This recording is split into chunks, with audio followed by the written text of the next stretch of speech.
This was an article that I read a couple of years ago, and it kind of fits into this class about certification. In this particular case, this was a young man who was going for his master's in communication design candidate at the Pratt Institute in New York City, and his thesis was de- designing a design certification for graphic designers. Is the title designer meaningful or meaningless? He asks. His young man's name is Esteban Pérez-Hemminger. In his thesis project, CertifyD, which calls for an open dialogue leading to the professional certification of graphic designers, Pérez-Hemminger suggests that the title designer has become almost meaningless, and he wants that to change. His ambitious project includes a manifesto, a brand identity, and posters and a website, not to mention a well attended event at the Pratt Manhattan Center. This is the young man right here, and this was that event at the Pratt Institute where he unveiled his thesis. What he is proposing is that the title designer, rather than respected and understood, has become devalued and insignificant. The tools we use, not our knowledge or expertise, have unfavorably defined our field.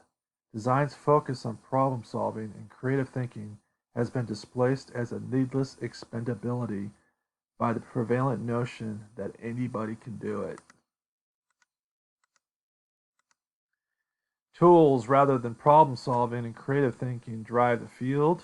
We become experts at Photoshop, InDesign, and all sorts of other graphic design softwares, but in the sense we're not really recognized for the creativity that we can provide. The certificate proposal would be based on a point system. As a native of San Juan, Puerto Rico, Pérez-Hemminger heads his own Brooklyn-based freelance design consultancy, Hemi Studio. The 30-year-old calls for a voluntary system of certification on a point system, which with levels of membership ranging from student to junior, senior to fellow. I'm proposing a flexible system of requirements built on inclusivity, not exclusion, he states. It'll be structured to meet the different backgrounds, experiences, and educational formation of designers. The framework will foster professional development, encourage higher education, and reinforce the unity between practitioners while boosting design's presence within the public and private sectors. So he has the levels of membership, student to junior, senior to fellow, kind of a bit like the apprentice to master model. It takes into consideration designers, their background, their experiences, and their education. The goal is to foster development, encourage higher ed, reinforce unity amongst designers, and boost design's presence. The certification is all about raising standards, engaging, distinguishing, developing, legislating, and bridging. Certification is not about judging, exclusion, good or bad, acronyms, fame, or hindering. Although this is interesting, if anybody's ever taken Lorraine's class or any other graphic design course where you're eventually peer evaluated on your projects. So I'm not quite sure how you get by without the judging. The worldwide models that they'd look into would be education, world experience, ethics, portfolio, examination, and continuing ed. So that would be what would be incorporated into the point system. The proposal, the association in charge of implementing certification will be independent, partnered, united, invested, and transparent. This is the slide of the certification panelists. The certification debate has been going on since 1992. I wasn't surprised that the panelists were divided in their support of Pérez-Hemminger's thesis, the article author writes. On the pro side, John Estes, the director of training and technology services at the recruiting and staffing firm Robert Half International, its creative group unit, which fills design positions, told the audience that many employers want to hire people with bona fide credentials. Some clients insist on certification, he said. Albert Ng, a professor at York University, Ontario, Canada, is also in favor of certification. Not a surprise, given that the successful led a 10-year campaign for the professional accreditation of designers in Ontario.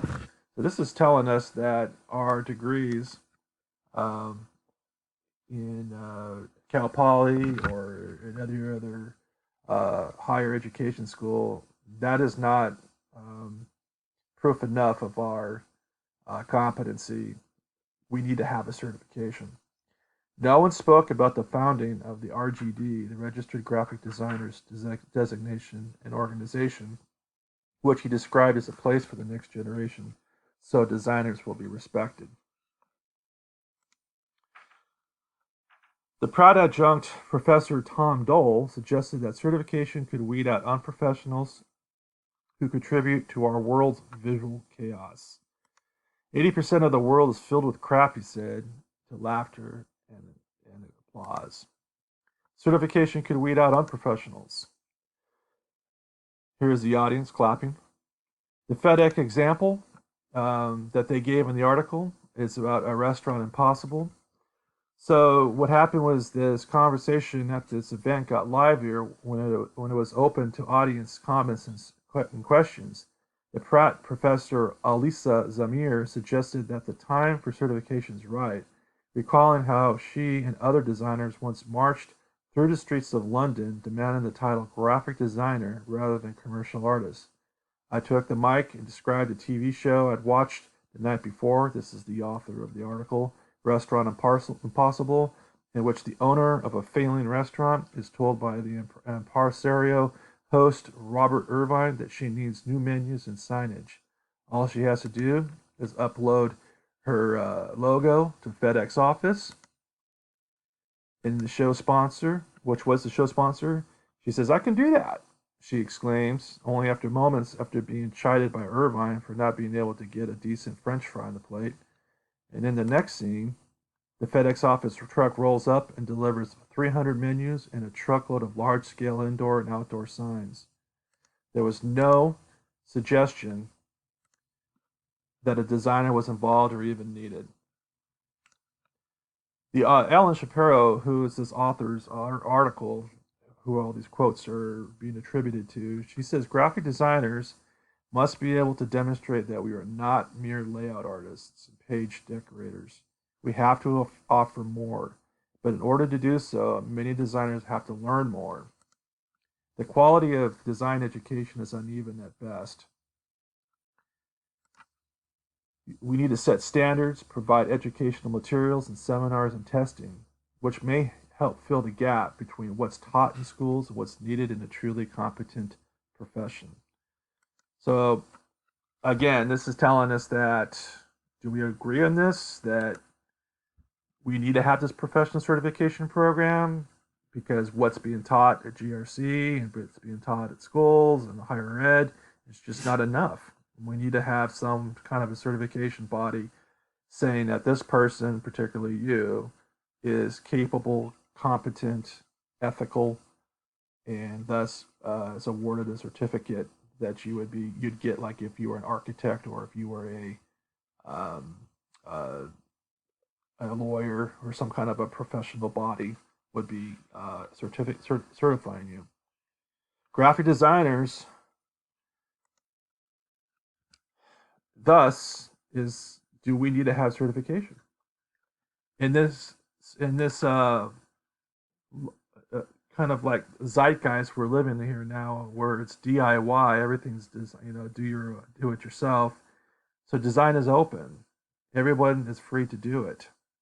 With the help of software and online services, you can make your own greeting cards, business cards, T-shirts, menus, and signs. The question is, if they need something more complex, more sophisticated, more considered, who will they think of calling? I hope I will be a professional graphic designer in that FedEx office. The author says, my gut tells me that the solution is joining together to market ourselves, to advertise, to make ourselves known. Interior designers take out institutional ads in shelter magazines, asking readers who want a professional job to hire an ASID member designer. We should do the same. The most carefully crafted certification program won't do any good unless clients are informed, and that will cost money, lots of money. There's a site called Marketing Mix reports that the annual FedEx marketing budget is $28 billion. No wonder the U.S. Postal Service is bankrupt, and no wonder that Robert Irvine didn't tell the alien restaurateur, call a graphic designer.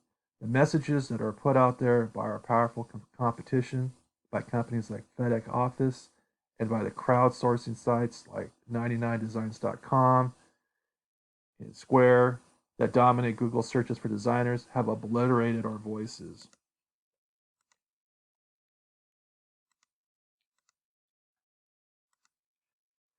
So, at the very end, we got to ask ourselves, are we in favor of design certification? So I want you to do a submission to Canvas answering these questions. Number one, is there a problem with design in the graphic communication industry, in newsprint, web, print, mobile, packaging, signage, etc.? Give me your answer on that, yes or no, and then also be specific. And has anyone ever been injured by bad design?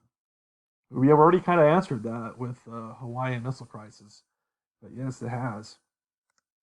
And should we have a certification process for design in the graphic communication industry? Regardless of how you answered, what would your design certification process require or resemble? And what kind of criteria, tests, length, and valid certification would that be? Okay, look forward to your responses.